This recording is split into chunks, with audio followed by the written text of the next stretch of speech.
안녕하세요. 자, 오늘하고 내일 이제 이틀에 걸쳐서 우리가 판례 정리를 해봅니다. 의의는 판례를 통해서 우리가 민법을 처음부터 끝까지 한번 싹 정리해 본다는 의미고요. 교재에 들어있는 판례는 2017년도 판례, 작년 판례까지 들어있고요. 올해 판례는 일부러 안 넣습니다. 이유는 올해 판례는 출제하지 않아요. 올해 판례 출제하지 않고 작년 판례는 잘 출제하는 편이기 때문에 작년 판례를 봐야 되고, 그래서 작년 판례 같은 경우에는 우리 기본서나 뭐 문제집 이런 데 안 나오는 판례들이니까 좀 신경을 좀 쓰셔야 됩니다. 일정은요, 우리가 오늘은 수업을 6시에 끝날 겁니다. 오늘은 6시, 내일은 5시에 끝날 거예요. 5시. 그리고 점심은 2시부터 먹겠습니다. 2시부터 3시까지. 이유는 좀 점심을 좀 늦게 먹어야 오후 수업이 좀 짧아져요. 이게 점심을 또 일찍 먹으면 한 4시쯤 되면 막 얼굴이 막 흑빛으로 변하시고 막 그러시기 때문에 조금 점심은 늦게 2시에 먹겠습니다. 자, 교재를 펴보시면은 교재가 판례만 있는 건 아니고 조문도 넣었어요. 조문은 수업을 할 시간은 없고, 조문은 여러분들이 이제 어떻게 이용하시는 거냐면, 그러니까 우리가 이제 수업은 판례만 할 겁니다. 판례만 하는데 복습하실 때는 먼저 조문을 꼼꼼히 검토하셔서 내용을 먼저 파악하시고, 그리고 판례를 어떻게 해요? 이렇게 보시는 거고요. 수업을 오늘하고 내일 들으시면 반드시 일주일 내에 복습이 들어가 주셔야 돼요. 왜냐하면 이게 들으실 때는 이제 알아들으시는데, 또한 이게 한 4, 5일, 6일, 7일, 8일 지나면 또 딴 나라 얘기로 또 바뀌어요. 그래서 반드시 좀 복습을 하셔야 되는데, 복습하실 때는 조문을 꼼꼼히 검토하시고 내용을 보시고, 조문도 될 수 있으면 제가 여러분들이 좀 보기 편하게 문맥에 맞게 조문에다 좀 이렇게 첨삭을 하고 추가시킨 내용도 좀 있긴 해요. 자, 교재 4페이지 보시면 사회 질서에 반하는 법률 행위가 나오는데, 의의에 관련된 판례 우리가 수업 시간에 굉장히 많이 한 판례이기 때문에 요건 안 할 거예요. 그 다음에 이중매매 판례도 특별한 건 없어요. 첫 번째 판례는 이중매매는 제2매수인이 적극 가담해서 반사회적에서 무효라면 제1매수인은 매도인을 대의해서 등기말소를 청구할 수 있다는 얘기고요. 두 번째 판례는 이중매매는 채권자 취소권의 대상이 될 수 없다. 사행이라는 이유로 취소할 수 없다는 판례고요. 구체적 구차를 볼게요. 첫 번째 판례, 많이 눈에 익은 판례죠. 중요한 판례입니다. 우리가 가족법상 행위는 반드시 보장돼야 되는 자유이기 때문에 조금이라도 제한하면 뭐죠?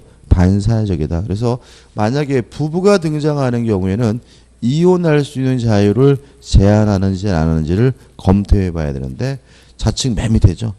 부정행위를 용서받는 대가로 손해를 배상한가 아울러 가정에 충실하겠다는 서약의 취지에서 처에게, 그러니까 처가 등장했으면 이제 우리가 머릿속에 뭐가 떠올라야 되죠? 이혼할 수 있는 자유를 제한하는지 안 하는지가 떠올라야 되는데, 부동산을 양도하되 부부관계가 유지되는 동안에는 처가 임의로 처분할 수 없다는 제한이죠. 그러면 함께 사는 동안 임의로 처분할 수 없다는 말은 역으로 말하면 이혼하면 맘대로 팔아치울 수가 있다는 얘기니까, 요거는 이혼할 수 있는 자유를 제한하고 있지 않습니다. 따라서 뭐하지 않죠? 반사회적이지 않다. 꼭 논리를 좀 기억해 두셔야 되고, 그 다음에 2번 판례는 한번 읽어볼까요? 행정기관에 진정서를 제출하여 상대방을 궁지에 빠뜨린다는 이를 취하는 조건으로 거액의 급부를 제공받기로 하는 약정을 한 경우 민법 제103조 소정의 반사회 질서 법률에 해당한다고 본다. 그죠? 당연하죠. 그죠? 동의하시죠? 강박은 아닐까요? 자, 우리가 강박에 의한 의사표시는 취소할 수 있고, 강박 자체가 뭐는 아니죠? 반사회적인 것은 아니라는 거 우리가 계속 많이 했어요. 그죠? 근데 이거 혹시 강박으로 볼 수는 없나요?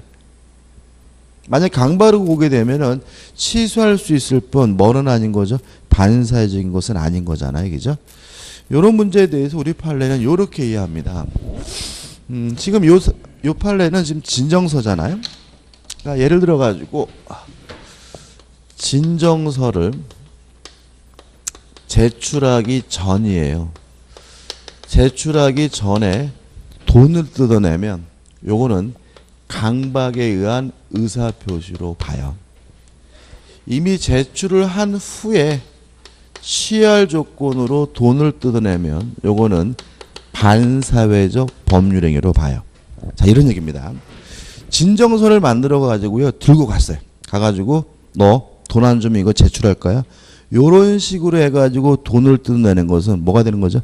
강박에 의한 의사표시. 요 판례처럼 이미 제출했어요. 제출하고 나서 돈 주면 취하할게. 취할 조건으로 돈을 뜯어내면 뭐가 돼요? 반사회적 법률행위. 이렇게 구분합니다. 그 다음에 또 나올 가능성이 있는 게 뭐냐면 허위 기사입니다. 허위 기사를 보도하기 전에 돈을 뜯어냈다면 요건 뭐가 되냐면 강박에 의한 의사표시가 돼요. 허위 기사를 보도한 후에 정정 기사를 낼 조건으로 돈을 뜯어냈다면 요건 뭐가 되냐면 반사회적 법률행위가 돼요. 이해되시나요? 제가 기자예요. 허위 기사를 만들어 가지고 뭐 사생아가 있다는 등 애가 뭐 10명이라는 등 이런 거 만들어 가지고 가져가 가지고 야 너 이거 돈 안 주면 보도할 거야. 요래 가지고 돈을 뜯어냈다면 뭐가 돼요? 강박에 의한 의사표시가 되고 기사를 보도했어요. 보도하고 나서 만나가지고 돈 주면 내가 정정 보도해 줄게. 정정 기사 써줄게. 이렇게 돈을 뜯어내면 뭐가 돼요? 반사회적 법률행위가 돼요. 그래서 이 진정서와 허위 기사 같은 경우에는 전이냐 후에 따라서 강박에 의한 의사표시가 되거나 반사회적 법률이 되거나 구별하게 되니까 좀 기억해 두시기 바라고요. 나올 가능성이 있죠. 그 다음에 3번도 조심하셔야 되는데 이런 문제입니다. 우리가 주지나 담임 목사직과 같은 성직은 돈 받고 거래할 성질의 것이 아니죠. 그죠? 요 판례는 이제 주지 스님인데 그 인터넷 들어가 보니까 그 담임 목사직을 거래하는 데도 있어요. 그래가지고 신도수 500명 해가지고 얼마 해가지고 막 거래하는 경우도 있고 그러더라고요. 그러니까 이게 종교와 상관이 없이요. 담임 목사든 주지 스님이든 이러한 성직을 거래하는 거는 너무나 당연히 뭐죠? 반사회적인 겁니다. 근데 문제는 뭐냐면 이런 문제거든요. 갑이라는 사찰의 주지 스님이 을과 만나가지고 요 주지 스님직을 돈을 받고 양도하기로 했어요. 요거는 당연히 뭐예요? 반사회적 법률에서 무효인 거죠. 근데 문제는 뭐냐면 이러한 사실을 알면서도 종단 측에서 요 을을 주지로 임명하는 행위, 요 행위까지 반사회적이냐, 요 문제에 대해서 우리 판례는 요거는 반사회적이지 않다라는 의미입니다. 판례 한번 읽어보면 전통 사찰의 주지직을 거액의 금품을 대가로 양소하기는 약정. 요 약정에 똥글뱅이 쳐가지고 밖으로 뽑아서 반사회. 다시 말하면 요 약정 자체는 반사회적이거든요. 근데 약정이 있음을 알고도 이를 묵인 혹은 방조한 상태에서 한 종교법인의 주지 임명행위가 민법 제103조 소정의 반사회 질서의 범죄에 해당하지 않는다라고 판시하고 있고요. 요 두 가지 판례 다 나왔어요. 시험에요. 다시 말하면 주지직을 거래하는 거는 물론 뭐죠? 반사회적이지만 그 사람을 주지로 임명하는 것은 뭐 하지 않습니까? 반사회적이지 않다. 꼭 구별해서 기억해 두시고 왜 이것을 반사회적이지 않다고 판결하는지 이유는 모르겠어요. 근데 이유는 유추해 본다면 우리가 법원이 굉장히 조심하는 게 있어요. 첫째, 남녀 평등 문제. 판결에서 여성 비하적인 어떤 이런 판결하거나 발언을 하면 대한민국에 살기가 힘들어요, 요즘에. 그죠? 집에 가면 밥도 안 줘요. 그러니까는 결국은 되게 조심하고요. 그 다음에 두 번째 문제는 종교 문제. 종교 문제에 대해서 우리 대법원은 굉장히 개입하는 걸 꺼려해요. 이게 잘못 건들면 완전히 뭐죠? 벌십수준꼴이 돼가지고 막 계란 날라오고 막 마귀야 물러가라 막 이런 분위기이기 때문에 될 수 있으면 종교 문제는 종단 측에서 알아서 할 거라고 알아서 하는 것, 냅두고 하는 것이 일반적인 판례 태도고요. 따라서 이것도 개입하지 않겠다는 의미로 해석되고 있습니다. 시험에 나왔고 또 나올 수도 있죠.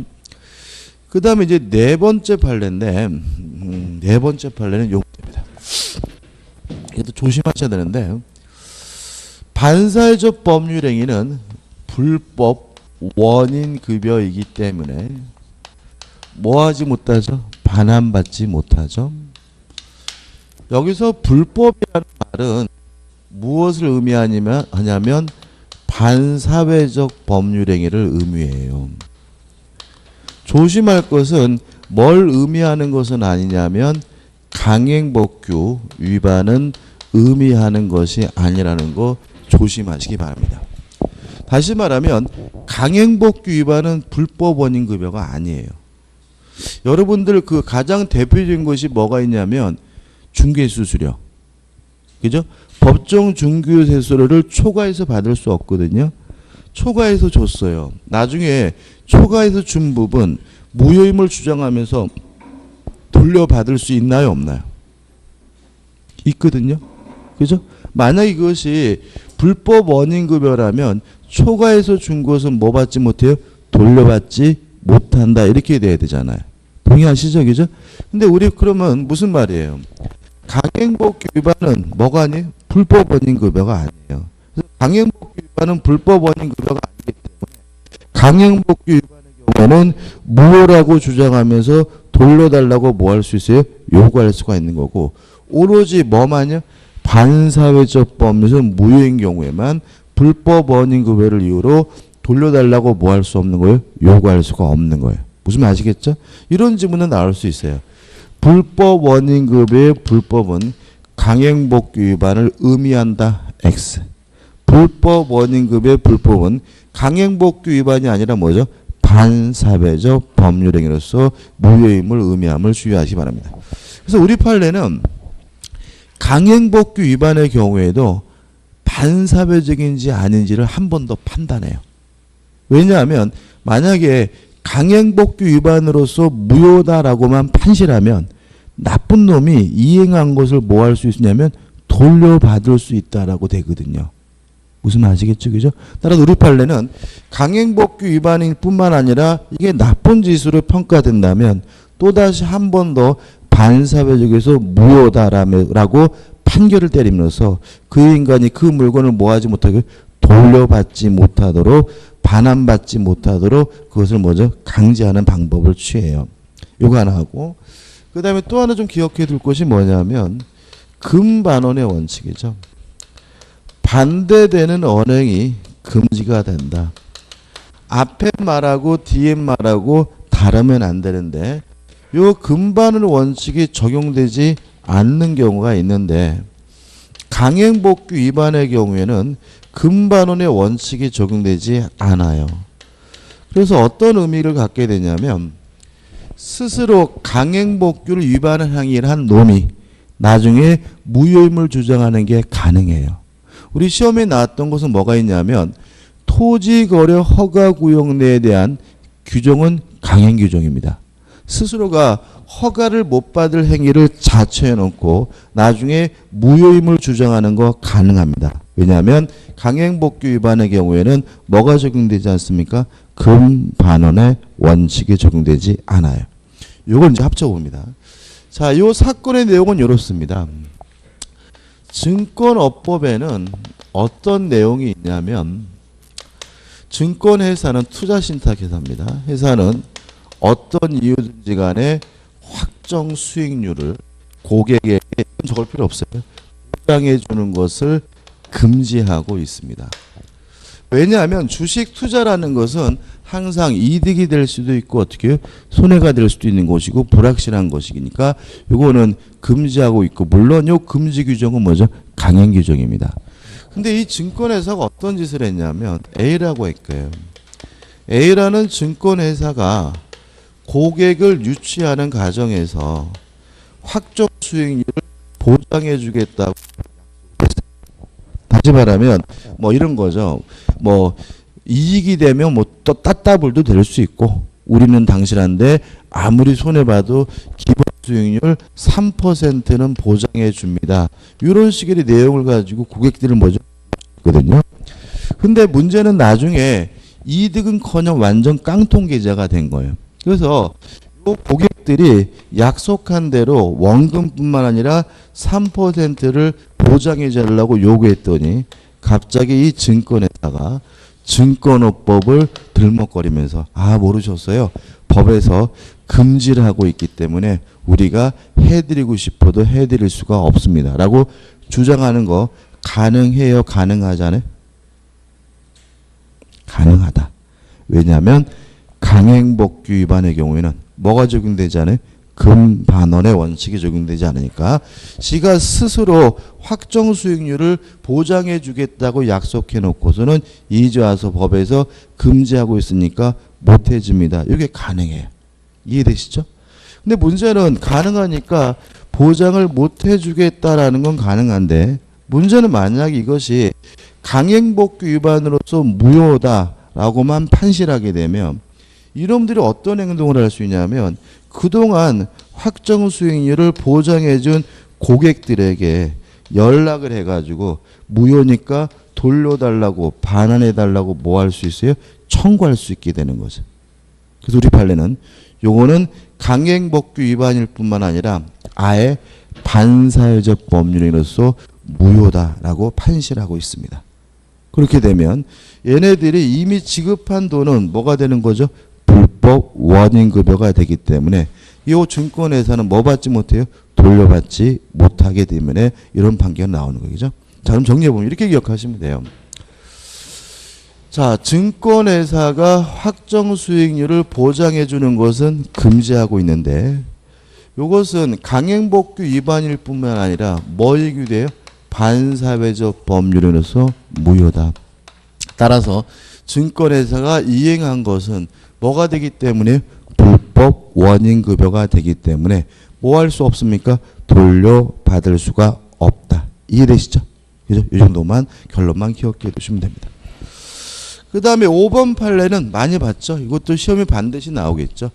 비자금을 만들고 범죄자금을 만드는 것은 반사회적에서 무효인데 그것을 소극적으로 은닉하는 거, 숨기는 것은 인간 본성의 발현이니까 뭐하지 않죠?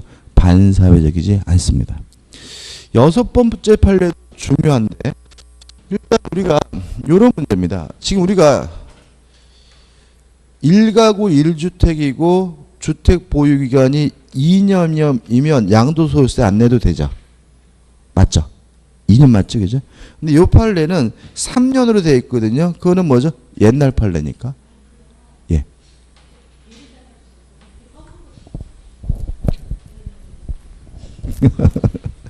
이제 바이참 아무튼 여기 3년으로 되어 있는데 뭐죠? 2년으로 바꿔서 이해하시면 돼요. 옛날 판례니까. 판례 내용은 이래요. 재밌어요. 갑이 소유하고 있는 아파트 주택에 대해서 을과 만나가지고 매매 계약을 했어요. 또 갑이 을에게 등기 서류를 교부했는데 문제는 갑이 어떤 얘기를 하냐면 이런 거죠. 지금 주택 보유 기간이 2년이 넘어야 양도소득세가 부과되지 않는데 아직 2년이 안 됐다. 그래서 네가 등기서를 주면 이걸 가지고 있다가 이전 등기는 2년 후에 하면 안 되겠니? 라고 했더니 을이 그럽시다 라고 해서 이전 등기는 뭐죠? 2년 후에 하기로 특약을 맺었어요. 이해되시죠? 그죠? 그리고 을이 이제 집에 오면 와이프가 뭐라 그래요? 나가 뒤지라 그러죠. 그죠? 이게 정신 나간 놈입니다. 이거 불안해서 못 살죠. 사람이 속이는 게 아니라 돈이 속이는 거거든요. 다시 말하면 이 갑 앞으로 계속 등기가 남아 있으면 갑이 돈이 궁하면 담보 잡히고 뭐죠? 돈 빌 수도 있는 문제고, 그죠? 이게 함부로 할 문제가 아니잖아요. 그죠? 그러니까 을이 와이프가 방방 뜨니까 그러네 진짜 해가지고 요 등기서를 이용해가지고 자기 앞으로 뭘 했냐면 바로 이전 등기를 해버렸어요. 그랬더니 갑에게 뭐가 부과됐어요? 양도소득세가 부과됐단 말이죠. 요 문제예요. 첫째, 이전 등기는 2년 후에 하기로 하는 이 특약은 무효인가요? 유효인가요? 무효입니까? 유효입니까? 유효다. 왜요? 세금 회피는 인간 본성의 발언이니까 뭐 하잖아요? 반사회적이 않죠.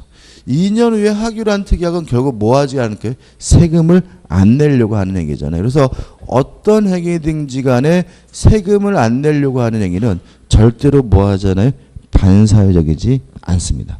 두 번째, 그러면 이 양도소득세만큼 병이 을에게 손해배상을 청구할 수 있을까요? 없을까요? 있어요? 없어요?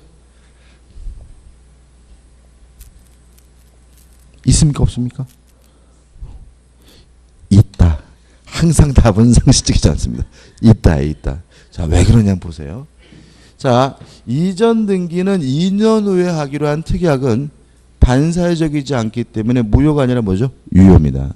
유효라는 말은 을은 이행을 해야 된다는 거예요. 지켜야 된다는 거예요. 그런데도 불구하고 자기 앞으로 이전 등기를 했다면 계약을 뭐 한 거예요? 위반한 것이고, 따라서 갑에게 손해가 발생했다면 갑은 을에게 뭘 청구할 수 있는 거죠? 손해배상을 청구할 수가 있는 거죠. 왜요? 2년 후에 이전 등기하기로 한 특약은 반사회적이지 않고 유효하고요. 따라서 갑은 을에게 그 부과된 양도소득세만큼 손해배상을 뭐 할 수 있어요? 청구할 수 있다는 판례. 이런 판례들이 굉장히 많아요. 예를 들어 가지고 다운계약서를 작성하기로 특약을 맺었어요. 무효의 유효? 유효죠. 그죠? 세금 회피는 뭐죠? 반사회적이지 않습니다. 근데 이 거지 같은 놈이 약속한 대로 다운계약서를 작성을 안 해줘가지고 나중에 나한테 세금이 많이 나왔어요. 그러면 그 많이 나온 세금만큼 손해배상 청구할 수 있어요? 없어요? 있다. 그죠? 왜요? 유효라는 말은 이행을 해야 되는 것이고, 이행하지 않아서 손해가 발생했다면 당연히 뭘 청구할 수 있어요? 손해배상을 청구할 수 있다는 의미가 되니까 주의하시기 바라고. 이런 것들은 항상 자꾸 우리가 뭐예요? 세금은 당연히 내야 되는데 막 이렇게 돼버리면 이게 뭐예요? 오답으로 치달을 수 있으니까 항상 뭐 하셔야 돼요? 조심하셔야 됩니다. 판례 한번 읽어보시기 바라고. 그 다음 7번째 판례는 앞에 이렇게 돼 있거든요. 사용자와 근로자 사이의 경업금지 약정. 이 경업이라는 말은 뭐냐면 경쟁 영업이에요. 그러니까 경쟁 영업을 경쟁 영업 금지 약정이에요. 그럼 무슨 말인지 이해되시나요? 예를 들어서 제가 우리 그 학원 원장님하고 제가 여기서 강의를 했단 말이죠. 하고 나서 어떻게 해요? 바로 옆에 그 뭐죠? 간호사 학원을 빌려가지고 거기다가 진짜 대전고시 학원 해가지고 학원을 차렸어. 그러면 원장님 입장에서 완전 뭐죠? 타격을 받잖아요. 그런 거 하지 말라는 약정인 거예요. 그래서 뭐 예를 들어가지고 둔산동에서는 뭐 공인중개사기 학원 하지 마라. 이런 식의 계약이거든요. 근데 이것이 반사회적일까요? 근데 이걸 왜 넣어놨냐면 이런 거예요. 가족법상의 자유는 절대적으로 보장이 되기 때문에 조금이라도 제한해도 뭐죠? 반사회적인 거예요. 그렇지만 일반적인 자유는 제한할 수 있는 거예요. 그렇지 않습니까? 여러분하고 저하고 계약을 한 거잖아요. 그죠? 오늘 수업하기로. 저의 자유가 심각하게 제한되고 있죠. 제가 어디 가서 술 좀 먹고 싶어도 와야 되잖아요. 그죠? 다시 말하면 원래 계약은 어느 정도 자유를 뭐 할 수 있어요? 제한할 수 있는 거고, 그러한 자유를 제한했다 그래서 뭐가 되는 건 아니에요? 반사회적인 것은 아니에요. 일반적으로는 지나쳐야, 심해야 반사회적인 겁니다. 그럼 이렇게 되는 거죠. 일반적 자유를 제한하는 것은 반사회적이지 않고요. 지나쳐야, 심해야 비로소 뭐죠? 반사회적인데, 가족법상의 자유는 지나치지 않아도 조금만 제한해도 뭐죠? 반사회적 법은 무효라는 거죠. 그래서 경업금지 약정도 둔산동 내에서는 못한다. 뭐 대전 시내에서는 못한다. 이 정도는 가능하고도 유효한 거예요. 지나치지 않으니까. 근데 대한민국 전체에서는 못한다. 이래버리면 너무 지나친 것이니까 뭐가 될 수 있죠? 반사회적 법률에서 무효가 될 수 있음을 주의하기 바랍니다. 그래서 우리 교재에 나와 있는 판례는 7 밑에 쪽 죽여보시면 과도하게 제한하거나 자유로운 경제는 어떻게 해요? 지나치게 제한해야 그때 비로소 뭐가 돼요? 반사회적에서 무효다. 이런 식의 논리를 구성하게 되는 거죠. 넘깁니다. 8번 판례 중요하죠? 자, 이런 문제입니다. 변호사는 당연히 민사 사건에 대해서 성공 보수를 받기로 하는 것은 가능하고도 유효하고 뭐하지 않습니까? 반사회적이지 않습니다. 근데 문제는 형사 사건에 대해서 성공 보수를 받기로 하는 것은 우리 판례는 반사회적 법률로서 무효라는 판례입니다. 다시 말하면 이제는 변호사가 형사 사건에 대해서 성공 보수를 받기로 하면 그거는 뭐죠? 반사회적 법률로서 무효입니다. 자, 근데 문제는 뭐냐면 여러분들 알다시피 그동안 변호사들이 성공 보수를 받아왔잖아요. 그러면 과거까지 싹 반사회적에서 무효냐? 요 문제인데 반사회적인지 아닌지 여부는 법률, 행위, 시를 기준으로 해야 된다는 판례입니다. 자, 그럼 이렇게 됩니다. 요 판례가요 2015년도에 났어요. 2015년도에 요 판결이 남으로써 요 판결 때문에 요 이후에 이루어지는 성공보수 약정은 뭐가 되는 거죠? 반사회적 법률에서 무효인 거고, 요 전에 이루어진 성공보수 약정은 뭐 하자는 거죠? 반사회적인 것은 아닌 거다. 왜냐하면 반사회적인지 아닌지 여부는 언제 법률행위를 할 당시니까. 다시 말하면 변호사와 성공보수 약정을 한 당시에 반사회적이야 반사회적 법률에서 무효라는 거죠. 이해되시죠? 그죠? 이 판례도 굉장히 엽기적이에요. 지금 누군가가 아마 이 성공보수를 주기로 했는데 주기 싫어서 재판을 했다는 얘기잖아요. 그죠? 그래가지고 뭐죠? 금액도 컸을 것 같아요. 그러니까 어디까지 갔어요? 대법원까지 갔잖아요. 그죠? 그럼 그 사람은 성공보수를 주란 얘기, 주지 말란 얘기? 소송 건 사람. 성공보수 주란 얘기, 주지 말란 얘기? 주란 얘기죠.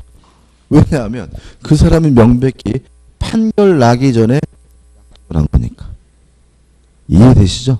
그러니까 이게 엽기적인 판례입니다. 그러니까 이 사람은 막 성공보수가 너무나 지나치게 많고 부당하다 생각해가지고 열심히 뭐죠? 변호사 고용해가지고 대법원 가가지고 뭐죠? 승소한 줄 알았는데 대법원이 뭐라고요? 당신은 성공보수 줘야 돼. 이런 판결이거든요. 그래서 이것도 좀 주의하셔야 되겠죠? 다시 한번요. 변호사가 성공보수 약정을 형사사건에 대한 성공보수 약정은 뭐가 되죠? 반사회적 범죄 무효라는 거 하나. 그 다음에 반사회적인지 아닌지 언제를 기준으로 합니까? 법률행위 시를 기준하기 때문에 만약에 판결 나기 전에 이루어진 성공보수 약정은 무효가 아니라 뭐죠? 유효한 거고, 판결 후에 성공보수 약정만이 뭐가 되는 거죠? 반사회적 범죄에서 무효가 된다는 취지가 되니까 주의하시기 바랍니다. 그 다음에 9번과 10번은 2017년도 판례고, 반사회적 범죄 판례가 이렇게 흔한 판결들은 아니거든요. 근데 2017년도에 두 가지나 관련 판례가 났어요. 자, 9번 판례는 이런 문제입니다. 종중이 있어요. 갑종중이.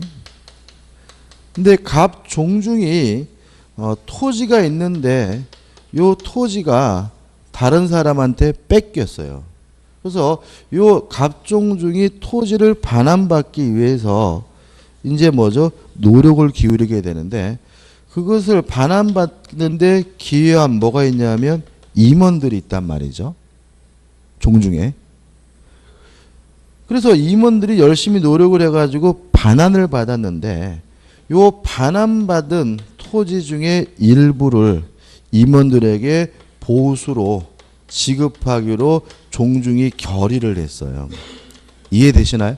지금 종중이 땅을 뺏겨가지고 임원들이 나서가지고 뭐죠? 종중 땅을 되찾았더니 종중 회의를 열어가지고 그 임원에게 그 되찾은 땅의 일부를 뭐죠? 보수로 지급하기로 결의했거든요. 요거는 반사회적 법률행위로서 무효라는 판례입니다. 뭐라고요? 반사회적이에요. 한번 읽어볼게요. 출제가능성이 높아요. 자, 갑 종중이 종투 환원을 위하여 사비를 출연하고 소송 실무를 대행하여 종토 전부를 종중으로 환원하여 감사의 의무로 환수 종토 일부로 증여하기로 한다면서 병등에게 종토 일부를 증여하기로 결의한 사안입니다. 어떤 사안인지 아시겠죠? 그죠? 결론은 뭐예요? 증여 결의는 내용이 현저하게 불공정하거나 사회적 타당성을 결하여 뭐죠? 무효다. 이렇게 결론만 기억하시면 됩니다. 종토를 돌려받는데 기여한 임원들에게 종토 일부를 뭐 하기로 했어요? 증여하기로 한 경우에는 반사회적 법률행위로서 어떻게 해요? 무효다. 이거 꼭 결론을 꼭 기억해 두시기 바랍니다. 그 다음에 10번 판례도 굉장히 중요합니다. 출제 가능성이 많은데, 자, 이건 뭐냐면 부부가 이혼을 하면서 양육비를 지급하기로 이제 뭐죠? 협의를 하게 됐어요. 근데 양육비를 다 일시불로 주는 건 아니고 매월 분할해 가지고 지급하기로 뭐죠? 약속을 했어요. 부부간에. 근데 항상 문제는 뭐냐면은 제대로 주느냐 문제죠. 그죠? 뭐 미로 짐작컨대 남자가 바람을 피거나 그래서 이혼한 것 같아요. 그죠? 그러면 부인 입장에서는 이 인간이 매달 뭐 100만을 주든 50만을 주든 약속해놓고 나중에 뭐죠? 안 주면 큰일 나니까. 그래서 어떤 특약을 하냐면 매월 나누어서 주게 되는데, 만약에 일정 기간 동안 주지 않으면, 지체하게 되면 그때는 한꺼번에 전액을 일시불로 지급하기로 특약을 맺었어요. 이것이 반사회적이냐, 요 문제. 무슨 말 아시겠죠? 그죠? 매달 얼마씩 받기로 하면서 너 2달 동안 안 주면 그때부터는 한꺼번에 다 줘야 돼. 이렇게 했단 말이죠. 물론 남편 입장에서 너무 과도하다고 주장했겠죠. 근데 우리 판례는 뭐죠? 유효다. 뭐 하지 않습니까? 반사회적이지 않고, 따라서 남편 입장에서는 약속한 대로 한꺼번에 일시불로 다 지급해야 되는 약정이고요. 시험 문제 나온다면 뭐 이렇게 나오겠죠. 분납하여 지급하기로 한 양육비를 지체한 경우에 일시불로 한꺼번에 지급하기로 한 경우에는 반사회적 법률에서 무효다. 그럼 뭐죠? X. 뭐 하지 않습니까? 반사회적이지 않다 이거죠. 판례 한번 읽어볼게요. 10번. 협의 이혼 시 분할 지급하기로 한 양육비에 관하여 지급 지체 등 기한의 이익 상실 사유가 있을 때 원고로 하여금 장래 발생분까지 포함한 양육비 등 전액과 이에 대한 지연 손해금을 일시 지급하도록 정한 일시금 약정은 선량한 풍속 기타 사회 질서에 반한다고 단정할 수는 없다는 말은 뭐 하잖아요? 반사회적이지 않다는 판례고요.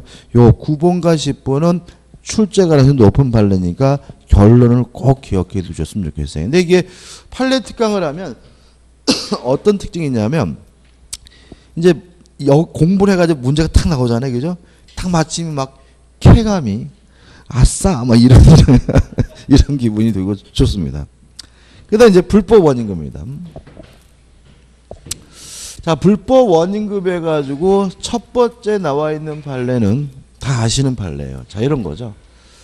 갑이 을과 만나가지고 첫 계약을 하면서 강남에 있는 10억짜리 빌라를 증여하기로 했다면, 물론 뭐죠? 반사회적에서 무효이기 때문에 을은 갑에 첩이 돼줄 필요도 없고 갑이 을에게 이전 등기해 줄 필요도 없는데 만약에 등기를 해줬다면 불법 원인급여이기 때문에 반환받지 못한다.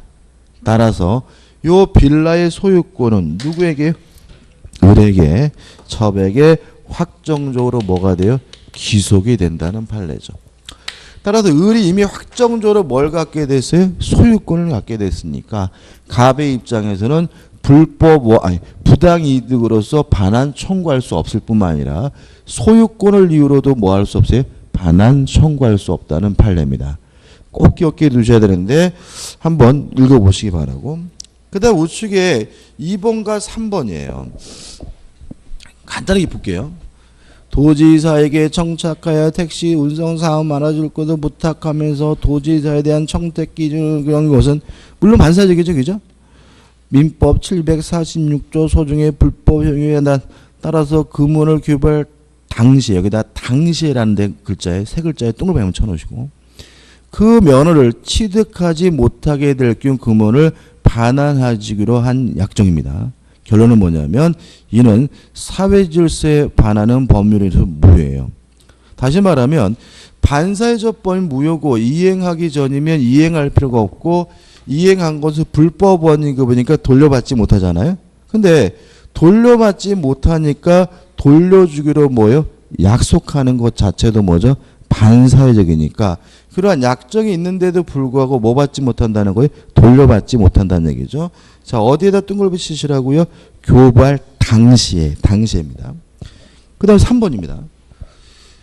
의사 시험 합격을 위한 교재비 명목으로 금원을 교부하게 됐던 계약을 해소시키고 위 금원을 소비대차 목적으로 하는 새로운 계약, 새로운이란 말에 둥글뱅이 쳐볼게요.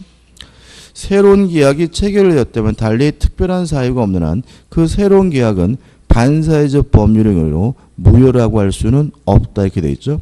결국은 2와 3번은 둘 다 반사회적 행위를 하면서 돌려받기로 한 거거든요. 근데 1번은 반사회적에서 무효고요. 2번은 뭐죠? 반사회적에서 무효고 그 다음에 3번은 뭐죠?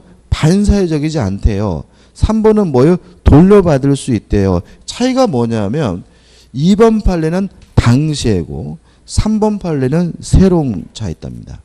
그래서 우리 판례는 어떻게 이해하고 있냐면 만약에 반사회적 법률행위라면서 그 당시에 돌려받기로 약정하는 것도 반사회적에서 무효이기 때문에 돌려받을 수가 없는 거예요. 여기서 보시면 갑과 을이 첩계약을 하면서 너 혹시라도 내 첩이 돼주는 건 좋은데 삐딱선 튀면 그때는 돌려줘야 돼. 이렇게 특약을 했다면 돌려받기라는 특약도 뭐죠? 반사회적에서 무효니까 갑은 을에게 뭐 할 수 없어요? 돌려받을 수가 없다는 얘기예요. 이게 뭐예요? 2번 판례인 거죠. 근데 3번 판례는 새론이란 말이 이런 거예요.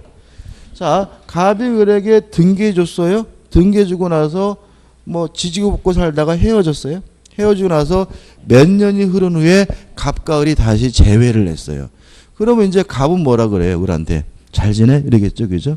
을은 뭐라 그래요? 오빠는 이러겠죠. 그러면서 갑이 뭐라 그러냐면 야 있잖아 오빠가 그때는 완전 떼부자였는데 지금은 완전 개그지거든. 그때 그거 돌려주면 안 될까? 그래 오빠. 그건 유효한 거예요. 왜요? 새롭게 다시 계약을 한 거니까. 무슨 말 아시겠어요? 그죠? 다시 말하면 반사회적 행위라면서 그 당시에 돌려주기로 하는 약정은 뭐죠? 반사회적입니다. 반사회적 법률행위를 하고 나서 나중에 새롭게 돌려주기로 하는 계약은 반사회적이지 않다는 게 판례 입장이고요. 첩계약과 관련돼서 최근에 언론에 한번 이 판례가 보도된 적이 있어요. 이 판례가. 그거는 좀 남자가 좀 찌질해. 이 10억짜리 빌라가 아니라 2,500만 원짜리 연립주택이었어요. 근데 우리 법원이 뭐죠? 돌려주라고 판시하고 있습니다. 왜냐하면 새로운 반환계약은 뭐 하잖아요? 반사회적이지 않고 유효하기 때문에 갑과 을이 새롭게 반환하기로 약속했다면 이거는 진짜로 반환을 해줘야 된다라고 판시하고 있음을 주의하시기 바랍니다. 이걸 이제 말로 적어드리면 이렇게 되는 거죠. 자, 불법 원인급여인데요. 반환받지 못하잖아요. 불법 원인급여. 근데 이거를 반사회적 법률을 할 당시에 반환하기로 하는 특약을 맺었다면, 이렇게 오늘 이렇게 스펠링이 안 되죠. 반환하는 특약을 하면 요 자체도 뭐예요? 반사회적에서 무효이기 때문에 요 반환 특약을 했더라도 뭐 할 수 없어요? 반환받을 수가 없다. 근데 당시 한 것이 아니라 새롭게 나중에 반환하기로 특약을 했다면 요 특약 자체는 별개의 계약이기 때문에 뭐 하지 않습니까? 반사회적이지 않다는 게 판례 입장이고, 따라서 첫 계약을 하면서 증여하면서 당시에 너 집 나가면 돌려줘야 돼. 이거는 뭐죠? 반사회적이지만 나중에 새롭게 다시 만나서 돌려주기로 하는 계약은 반사회적이지 않고 유효하기 때문에 갑은 요 빌라를 뭐 할 수 있습니까? 돌려받을 수 있다는 것까지 기억해 두시기 바랍니다. 판례가 특이한 것들이 많죠. 그 다음에 넘겨보시면 이제 뭐가 나오냐면 불공정한 법률에 관한 판례들이 나오고 있어요. 일단 1번 폭행의 요건 검토에서 양가리 1번 판례 굉장히 길죠. 요 판례는 진짜로 별표해 두시고 글자 하나하나 빠짐없이 꼼꼼히 검토해야 돼요. 이 불법 원인과 관한 모든 문제의 지문을 다 포함하고 있는 판례거든요. 우리가 같이 뭐 읽어볼 수는 없는데 일단 양가리 1번 해가지고 전반부에 나와 있는 내용은 뭐냐면 궁박 또는 경설 또는 무경험. 무슨 말이죠? 셋 중에 하나만 있으면 된다는 취지고, 동그라미 1번은 궁박이 뭐냐? 급박한 공공을 말하는데 왜 급박한지 어려운지 이유는 묻지 않는다. 따라서 경제적이든 정신적이든 심리적이든 상관이 없다는 뜻이고, 동그라미 2번은 무경험이라는 것은 결국 뭐죠? 일반적인 생활체험 부족을 의미한다. 다시 말하면 특정 영역에서의 경험 부족을 의미하는 것은 아니다. 우리 지문으로 굉장히 많이 봤던 내용이죠. 그 다음에 3번은 두 가지 의미를 갖는데, 첫째는 3번은 두 가지 아니라 요 궁박 또는 경솔 또는 무경험이라는 주관적 요건에 대한 뭐가요? 이용 의사, 폭리행에 관한 악의가 있어야 비로소 불공정한 법률에 의해서 무효다. 이런 거죠. 다 중요하고. 양간의 2번은 두 가지 의미를 갖습니다. 자, 객관적 요건에 관한 판례인데 현저한 불균형이 있는지 없는지는 언제를 기준으로 하냐면 법률행위가 이루어진 시점, 법률행위 시를 기준으로 판단하고요. 또 무엇은 고려하지 않냐면 객관적 가치, 주관적 가치는 고려하지 않고 오로지 뭐만 가지고요? 객관적 가치만 가지고 따진다는 의미니까 요 판례들은 좀 길지만 꼼꼼히 좀 보셔야 돼요. 그러니까 이유는 우리가 이제 이런 게 있어요. 결론은 아는데도 문제를 자꾸 틀리는 경우가 있어요. 가장 큰 이유는 뭐죠? 읽으면서 무슨 말인지 몰라서. 그죠? 그러니까 이게 결국 뭐냐면 독해 능력이 떨어져 있다는 얘기거든요. 그러면 이게 여러분들 어렸을 때 학창 시절에 영어 독해 공부할 때 어떻게 하셨어요? 성문 종합용 해가지고 그지같이 어려운 문장 갖다 놓고 그죠? 막 사전 찾아가면서 그냥 계속 해석해 봤잖아요. 그죠? 그게 독해 능력 향상에 도움이 돼요. 그래서 이 민법도 귀찮아하지 마시고 어려운 문장을 자꾸 보시는 버릇을 하셔야 돼. 자꾸 그래가지고 자꾸 보시는 버릇을 하셔야 결국 뭐죠? 독해 능력도 향상되고 문제 푸는 속도도 빨라지고 문맥 파악하는 능력도 빨라지니까 여기 나와 있는 요 페이지는 전체는 꼼꼼히 보셔야 돼요. 우측에 적용 범위는 결론만 기억하시면 되는데요. 1. 증여와 같은 무상 기부행위에 대해서는 불공정한 법률행위로서 무효가 될 수는 없다. 2. 단독행위도 불공정하다는 이유로 뭐가 될 수 있어요? 무효가 될 수가 있다. 3. 뭐죠? 불공정한 법률행위도 나쁜 짓이기 때문에 나쁜 짓이기 때문에 추인할 수는 없지만 무효행의 전환은 인정될 수가 있다. 이건 결론만입니다. 첫째, 증여와 같은 무상기부행위는 불공정하다는 이유로 무효가 될 수가 없고요. 두 번째, 계약뿐만 아니라 단독행위도 불공정한 법률에서 무효가 되는 것이 가능하고요. 세 번째, 불공정한 법률행위는 추인할 수는 없지만 무엇은 인정이 됩니까? 무효행의 전환은 인정된다. 결론만 기억하시면 되는 거죠. 그 다음에 넘기셔가지고 법률행위 해석입니다. 일단 의해가지고 표시주의 태도라는 말은 규범적 해석이 원칙이라는 거죠. 의사와 표시가 불일치돼서 그 의미를 확정하는 것이 뭐죠? 법률행 해석인데 요 표시행위의 객관적 의미를 탐구하는 것이 뭐죠? 규범적 해석이고 요 의사 내심적 효과 의사를 탐구하는 것이 뭐죠? 자연적 해석인데 뭐가 원칙이죠? 규범적 해석이 원칙이다. 따라서 표시행위의 객관적 의미를 탐구하는 것이 뭐죠? 법률행위 해석이다. 이런 얘기 나와 있고 그 다음 2번 자연적 해석이죠. 자연적 해석은 언제 하느냐? 상대방이 없는 의사표시와 상대방이 알았거나 또는 알 수가 있었을 경우에는 무슨 해석을 하죠?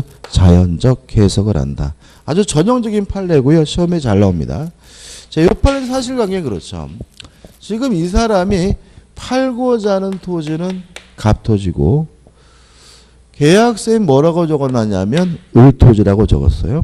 그러면 규범적 해석을 하면 표시된 대로 계약은 을토지에 대해 성립하고 자연적 해석을 하게 되면 의사대로 뭐죠? 갑토지에 대해서 성립하는데 언제 자연적 해석을 하죠? 상대방이 알았거나 알 수 있었을 경우잖아요. 그럼 판례를 좀 읽어볼까요? 자연적 해석. 부동산 매매 계약에 있어 쌍방 당사자가 모두 특정의 갑토지를 계약의 목적물로 삼았으나 게임 끝입니다. 쌍방 모두가 갑토지를 계약의 목적물로 삼았다는 말은 쌍방 모두가 매매 대상이 갑토지임을 뻔히 알고 있다는 얘기고요. 따라서 이것은 규범적 해석이 아니라 무슨 해석을 해야 돼요? 자연적 해석을 해야 되기 때문에 의사대로 갑토지에 대해서 계약이 성립된다. 이런 의미죠. 꼼꼼히 좀 읽어보셔야 되고. 그 다음에 규범적 해석이죠.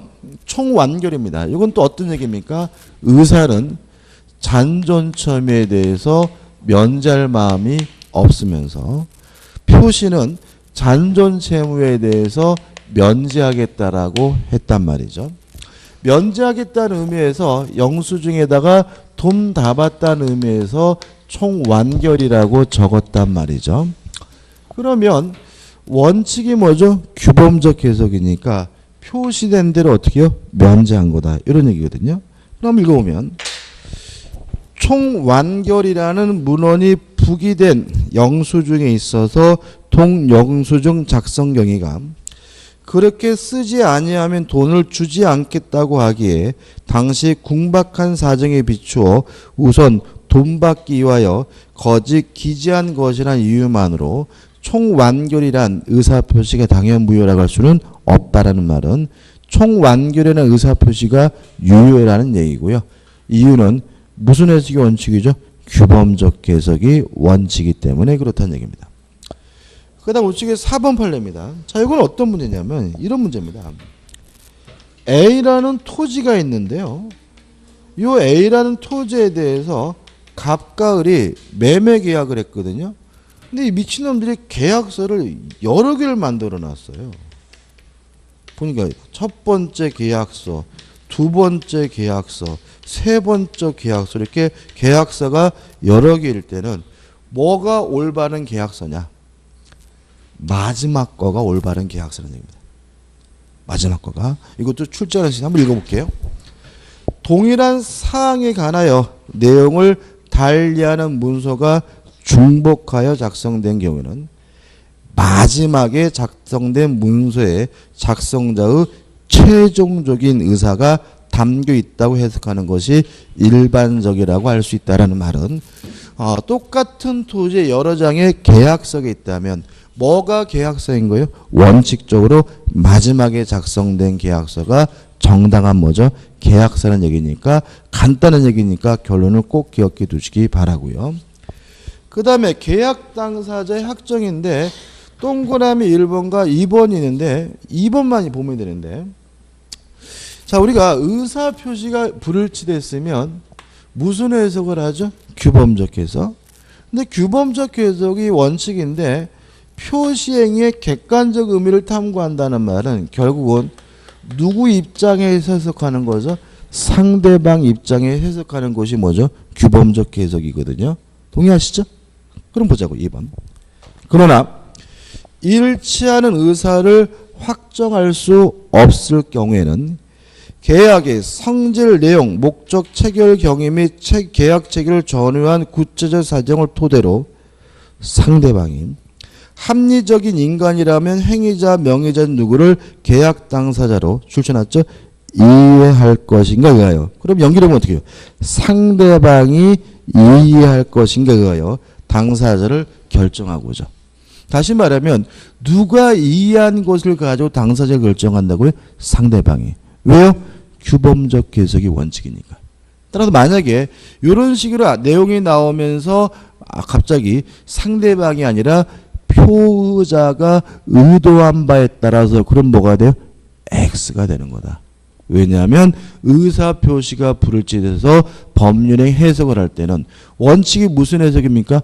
규범적 해석이니까 잘 모르겠으면 누구 입장에서요? 상대방 입장에서 상대방이 이해한 것을 가지고 당사자를 결정하고요. 특별한 사유 없이 표의자가 의도한 바에 따라서 당사자를 결정한다는 지문은 뭐죠? X가 된다는 거 주의하셔야 됩니다. 좀 쉬었다가 이제 이어서 들어가도록 하겠습니다.